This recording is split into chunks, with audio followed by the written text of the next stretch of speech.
Barry, I got a question for you. You know, as a Labour supporter and a Labour voter for all of my life, for you to turn around to me and tell me you're going to get me back into the Labour Party by offering me a referendum on a choice between Remain Light and Remain, how stupid do you take us for? You take us for utter idiots, don't you, Barry?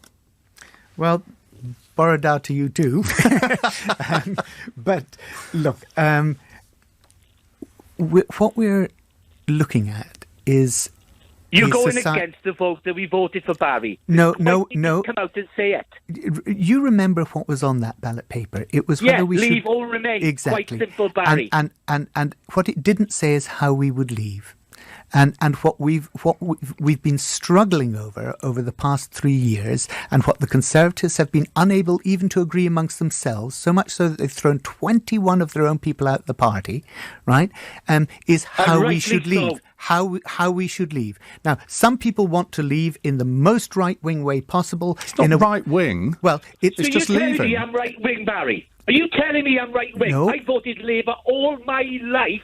And I'm a right-wing person. This is why we in South Wales are going to give you a massive wake-up call on December the 12th. You are going to realise South Wales is like Scotland. You've took us for granted and you take us for fools. Well, I've never taken anybody for granted. I've never taken any vote for granted. I think we must always try and listen to people's concerns and address them. But what the referendum decided was that, people wanted to leave. What wasn't decided was how we should. And that's what Parliament's been arguing about. But you're not going to offer a choice in this referendum, are you? You're going to offer, as James says, a choice between Remain and Remain Light. No, it's not Remain Light. Well, it is. You're staying in the single market, you're staying in the customs union.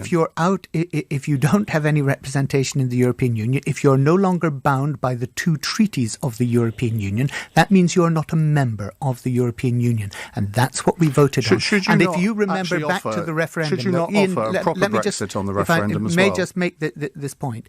If you remember back to the referendum, when Nigel Farage was saying, look at Norway, look at Switzerland... Stop mentioning Nigel Farage and Hannah. They are not members of the government. They're not MPs. You are trying to go against what we voted for. Don't waffle, Barry. Come out and say it. You want us to remain and you want to stab the people in South Wales in the back. Absolutely like you've done to Scotland, like you've done to the North.